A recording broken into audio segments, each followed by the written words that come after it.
those really long maxi skirts, like denim maxi skirts, and I didn't realize and didn't think of the fact that I'm going to be sitting on the floor with my legs crossed and it's so uncomfortable. I am filming my ultimate book boyfriend guide. It's the scrumptious fictional men that I wish were fucking real. And if they were real, bitch, we'd be having the time of our lives. I have read a lot of romances in my time, as you could imagine, being a booktuber that specifically films videos about romance, but it takes a lot for your girl to swoon and to fall in love. I have filmed book boyfriend videos before, and I actually rewatched a lot of them last night to see who I even mentioned, and I rewrote my list. So let's get a snack. We're gonna go through and talk about these sexy men that I want to. Could you just fucking imagine if these men were real? Like, could you actually imagine if you went outside your front door and Remo Falcone walked past? Like, stop. I feel like a lot of us wouldn't be in the relationships that we're in. I was going to rank them, but then I got really stressed and I was like, how the fuck am I meant to rank all these men that are like amazing? Like, how am I meant to rank them from like number 1 to whatever number I wrote down? Like, I can't pick number 1. Like, that stresses me like out. Recent. Fucking stop. This man is everything to me. You have no idea how much I love this fictional character. He's a High Lord Fae with fucking wings and magical powers. He is the High Lord of the Night Court. Honestly, the moment that I met Recent in the Court of Thorns and Roses, I was like, goodbye, Tamlin. See you later, pal. Because I was one of those bitches that was swooning over Tammy. But then when Recent appeared, I was like, oh, this is where this story is going, and this is where my heart is going. My heart is following this story and following you, Recent. And the way this motherfucker made me swoon on paper is madness. Madness. Just dark and gloomy with like a tragic backstory. I love a villain, right? I love the fact that Recent was an undercover villain. That is everything and more. When there's a villain, but underneath them being a villain is the true reason why they were a villain in the first place. And Recent, he is that. Noah fucking Riley. Noah fucking Riley from Say You Swear. Stop. Stop it now. Stop it right fucking now. The moment I met Noah, I was like, oh, you and me? In a past life? Yes, yes. If you were real, baby, we would be exchanging numbers. Noah Riley changed the game, and he was a different type of book boyfriend for me because he's not necessarily a bad boy. You know me. I like my villains, my bad boys, my anti-heroes. I love a twisted motherfucker. And Noah wasn't that. He was swoon-worthy McGee, baby. His soul pure. Like, he was just a good man doing good things. But what I love about a good man that does good things is the fact that they don't neglect that like animalistic side of themselves. You know Noah Riley can fuck. Like, you know he can fuck. And when that came out to play, I was like, oh, I am a goner. I am a goner. You have my soul and my heart and my everything in the palm of your fictional fucking hands. If you haven't read Say You Swear, please go pick it up right now and meet Noah Riley. You will never be the same. He changed the game for me. This book changed the game for me. Riot from The Ritual. The way I was deceased in bed when I was reading him, couldn't get enough. He had the whole touch her and you die trope going on, and I was like, yes. Yes. Murder. Murder's great. Protect me. Like, do all the bad things to me. But murder, if someone else tries to do the same fucking things, Riot. Oh, I love his name too. You understand as a romance reader when you read a character like Riot and your heart is going boom, boom, boom, boom, boom, boom, boom, boom, how special that is. And Riot was a special one for me. He was. I actually didn't particularly like the rest of the series or the rest of the heroes. But Riot, top tier, like absolute top tier, and I could not get enough of him. I could read him for the rest of my fucking life and be quite content and happy. Xaden from Fourth Wing, you gotta be fucking kidding me. When I met Xaden and he was just described like tan, olive skin, dark hair with the whole scar through his eye, I knew he was gonna slide straight into the organ called the heart and live there forever. If I could conjure up my personal fictional man to fuck and to fall in love with, it would be Xaden. He is everything. If Fourth Wing didn't have Xaden or the dragons, I wouldn't care about it. But I am in this series, love this series, for the dragons and Xaden. He has the kitty going, he has my heart going, he has my soul fucking quaking, bitch. I love Xaden. I am a snobby fucking romance reading hoe when it comes to my mafia husbands. Mafia is a acquired taste and not everyone actually loves the mafia trope. Me, I obsess over it and have for many years now. But I am so picky with my mafia book boyfriends. Like I just am. I think it's because I've read so many of them at this point. But when I met Aries, oh, that's my heart, my soul coming out of my fucking body so he can take it and fucking eat it. Big, dark, cocky, confident, knows he can fuck, touch her, you die. All the things, baby, all the fucking things. He was all the fucking things. He's Greek, okay? He's Greek. And I loved him. I loved every second of reading him. And I think about him often. I think about all these male characters often because they're my book boyfriends and husbands. Of course, I've got to think about them. Like, they're thinking about me, obviously. Obviously, they're thinking about me. They're thinking about More to Mary in Australia, filming in her fucking home library. They are.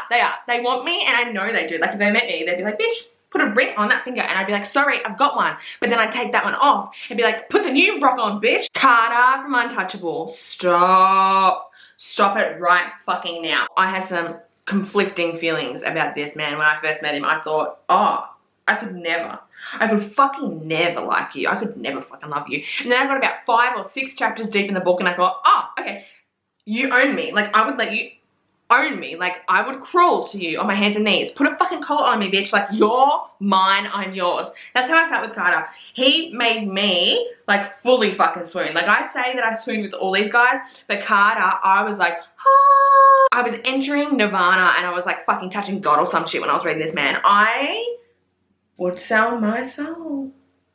I would sell my fucking soul and then I would do the dirtiest fucking things to this man. Things that I wouldn't particularly want to do in the first place, but would for him. Like, I would do things for him. Oh. I've never met a character arc that has been able to redeem themselves the way that Carter did. I thought there was no going back, baby. I thought there was no going back.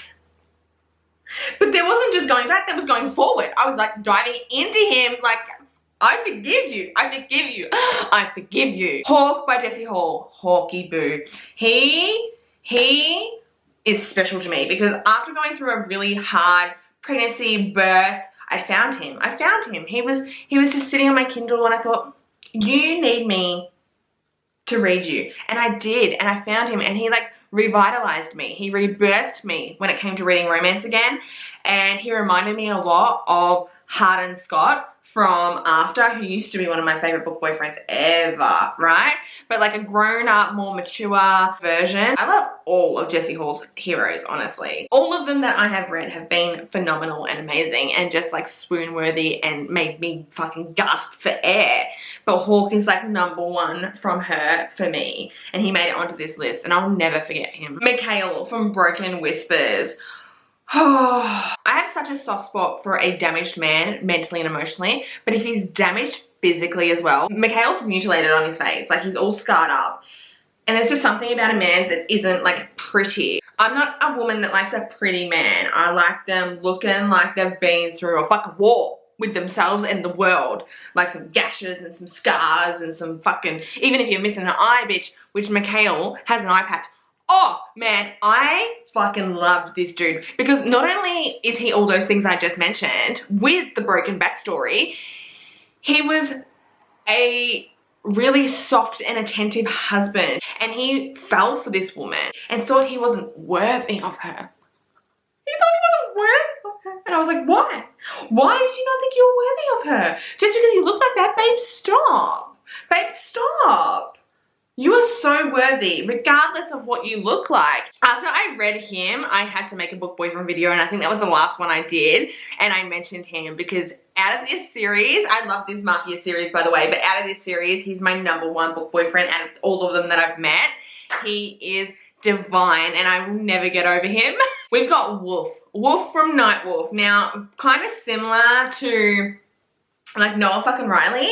I always say Noah fucking Riley. I can't not say Noah fucking Riley because it's Noah fucking Riley. But like Noah fucking Riley, not a bad guy, okay? He does have a bit of a backstory, but it's not bad. And this is a friends to lovers story, as I've said a million times on my channel because I bring up this book all the time.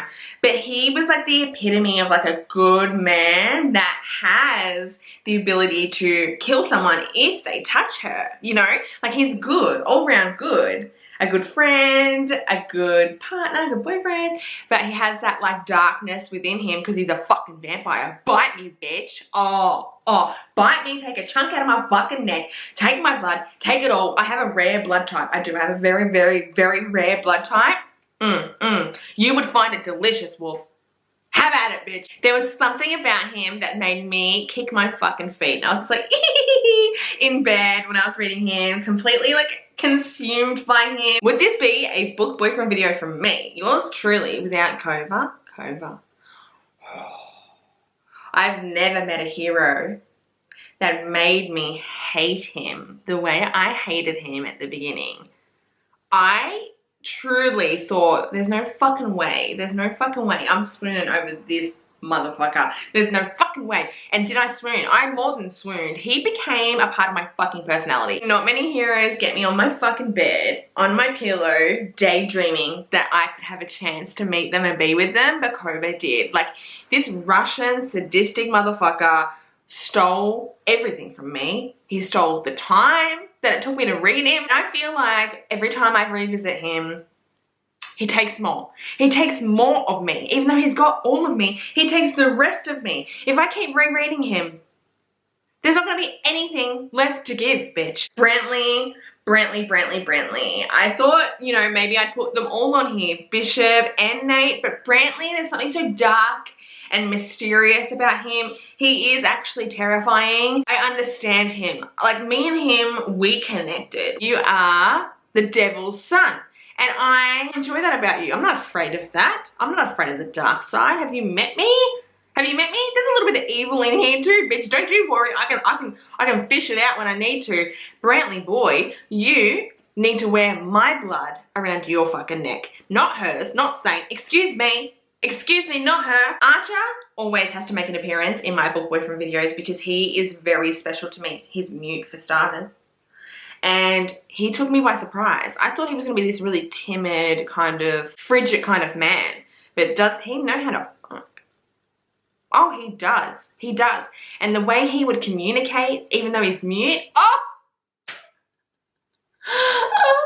my God, my heart could not take it. I was crying, swooning, fucking, my kitty was meowing, bitch. It was all happening when Archer was happening. Like, I couldn't not fall in love with him. How could you not fall in love with him? If your song has read Archer's voice and you don't love Archer, we need to have a sit down conversation, bitch, and we need to go through your fucking red flags, because you're a walking red flag if you don't like Archer's voice and you don't like Archer and he's not one of your book boyfriends. Red flag.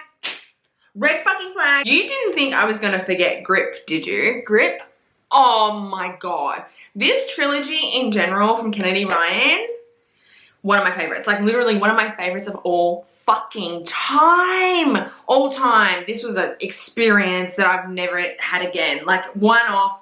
No one could duplicate this fucking series, or this trilogy, I should say. And Grip is a one-off book boyfriend. Like, he was every fucking thing. There's no other way of putting it. He was a loyal and intelligent and creative and a good man that was fighting for the good in the world. And he was doing a lot more than just like being a mafia boss. Like, he wasn't even in that realm. He was outside that realm. He was top tier. He was up on the ladder, bitch. He overrides everyone.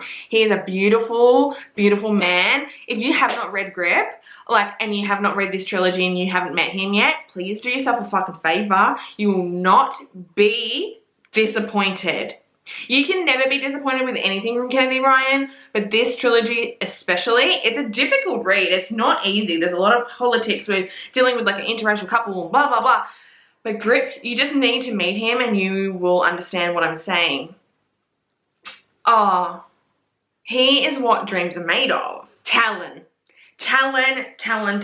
I love all Carrie Cole's heroes, but Talon was very special to me. This is one of my favorite books from Carrie Cole. It's like a marriage of convenience, kind of. It's a really good book, but Talon, I loved him because their relationship was forced. It was a forced relationship and they had to like try to love each other.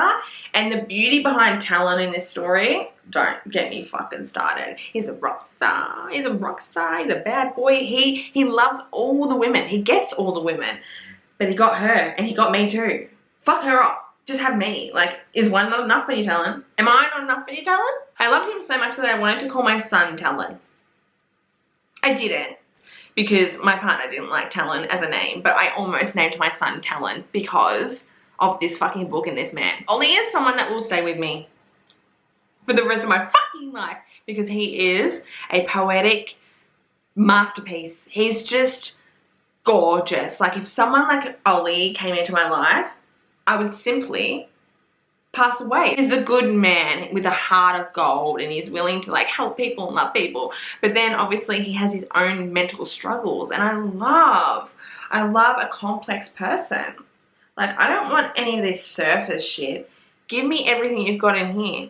And in here, give it to me. I want to hear it. I want to know it. I want to play with it. Let me play with it. Like, I love complex characters and people in general. And Ollie is that, and I love him, and I love them all. But Ollie, I really do love him. Then we have Damon from Kill Switch. It's so good to see that over the past couple of years, this series has got all the hype that it deserves.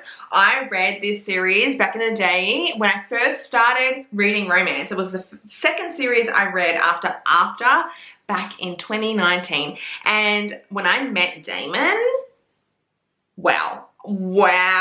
Because obviously if you've read the series, the first two books, like, Damon's not set up to be a good man and like you hate him. But then when you read his story, you understand him and you understand why he does the things he does or why he did the things he did. I loved him so much. I still do.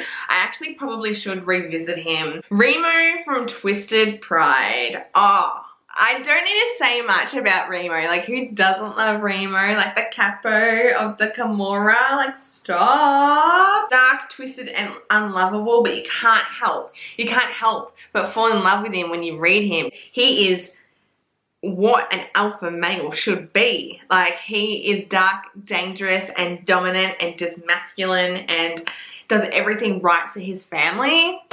Sold, bitch, sold. And then of course Nino, because Nino we don't need to discuss because it's Nino. Like, he is special beyond belief. Like, someone that's unable to feel emotions but does everything in his power to make his new wife feel comfortable and protected. Stop it. I know that at the beginning of the video I said I can't pick one, but Nino is probably the closest to being number one. Like, he is the closest to being number one. I haven't come across another male character in a romance that even equates to Nino. Like, he is that fucking special. There's the ultimate guide to my book boyfriends, baby. We gushed and we swooned and you heard me crap on. If you haven't read any of these, where you been? I highly suggest you do. Once you meet these male characters, they will change your fucking life and you will be constantly comparing every male hero that you read to these men. If you like this video, give it a thumbs up, subscribe before leaving. Maybe even if you're feeling generous, share it. I hope you guys have a wonderful day wherever you are. Let me know in the comments below your top favorite book boyfriends ever. And I'll see you when I'm looking at ya.